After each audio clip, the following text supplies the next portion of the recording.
Myself Sandeep Singh, your biology coach. Welcome to Pandey Sir IIT's classes. Student, आज हम यहाँ पे देखने वाले हैं some interesting facts in biology.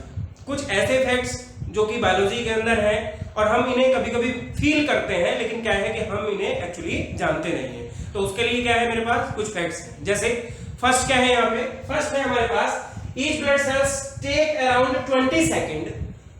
Each blood cells take around 20 seconds to make its delivery and travel back to the heart. जैसे हम सभी लोग जानते हैं क्या कि हमारी बॉडी के अंदर एक सर्कुलेटरी सिस्टम जो हार्ट के साथ ऑपरेट हो रहा है, उसके अंदर क्या होता है कि वहां पर ब्लड सर्कुलेट कर रहा है। तो उसमें कहा गया है कि आपकी एक ब्लड सेल्स डिलीवरी देने के बाद, ऑर्गन के साथ डिलीवरी देने के बाद जो बैक हार्ट के पास पहुंचती है उसमें आपको 20 सेकंड लगते हैं। Okay, next, when a person cries if the first drop of the tear occur from, देखिए हम क्या है कि नॉर्मल हम लोग देखते हैं, अगर कोई भी पर्सन रो रहा होता है तो हमारी आईज से टीयर निकलते हैं। बेसिकली अगर आपको बता दूं कि टीयर होते क्या, जब हमारे जो मेंटल इमोशन होते हैं, उस मेंटल इमोशन से क्या होता है कि माइंड उन इमोशन के अकॉर्डिंग हमारा माइंड के अंदर क्या होता है, एक्सक्रीशन होता है। तो ये टीयर्स क्या होते हैं, जस्ट एज ए एक्सक्रीशन होता है। लेकिन यहाँ पर क्या फैक्ट, यहाँ पर कुछ और ही फैक्ट है आपके लिए। देखिए क्या फैक्ट है आपके पास। फैक्ट क्या है, फर्स्ट, अगर टीयर आपका राइट आई से निकलता है, अगर टीयर यहाँ पे क्या है राइट आई से होता है, फ्रॉम राइट आई,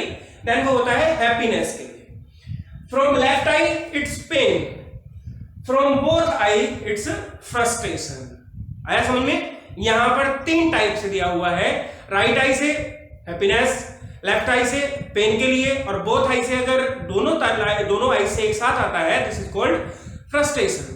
थर्ड और मोस्ट इंटरेस्टिंग फैक्ट क्या है, why can't we see air. देखिए हम सब लोग यहाँ पर एनवायरमेंट के अंदर रह रहे हैं, तो क्या होता है कि हम हवा को नहीं देख पाते, हम एयर को नहीं देख पा रहे हैं, लेकिन हम क्या कर रहे हैं, हम उसको फील कर पाते हैं। तो फील तो हम कर रहे हैं बिकॉज ऑफ सेंसरी सिस्टम, लेकिन यहां पर क्या है कि जो हम नहीं देख पा रहे हैं वो क्यों नहीं देख पा रहे हैं। देखो बच्चों, जब भी हम किसी ऑब्जेक्ट को देखते हैं, जब भी हम किसी भी पर्टिकुलर ऑब्जेक्ट को एनवायरमेंट में देख रहे हैं, तो क्या होता है कि लाइट का रिफ्रैक्शन हमारी आईज के साथ कनेक्ट करता है। ये मैकेनिज्म ऑफ विजन के लिए हम यहाँ पर पढ़ते हैं।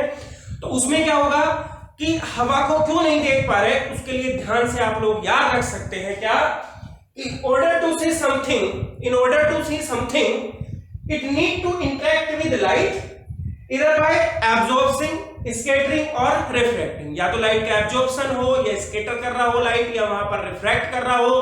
तीन बातें हमें ध्यान रखनी है किसी भी ऑब्जेक्ट को देखने के लिए। लेकिन हुआ क्या है, हुआ ये है, air is composed of gases.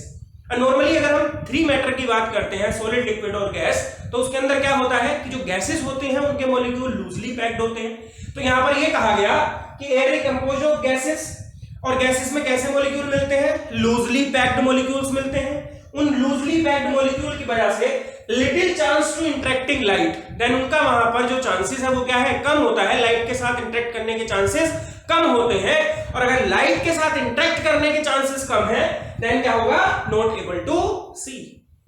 आई बात समझ में कि गैसेस के मॉलिक्यूल लूजली पैक्ड होते हैं, और लूजली पैक्ड होने की वजह से लाइट इंटरेक्ट नहीं कर पाता। लाइट इंटरेक्ट नहीं कर पा रहा है, इट्स मींस हमें वो दिखाई नहीं दे रहा है। ओके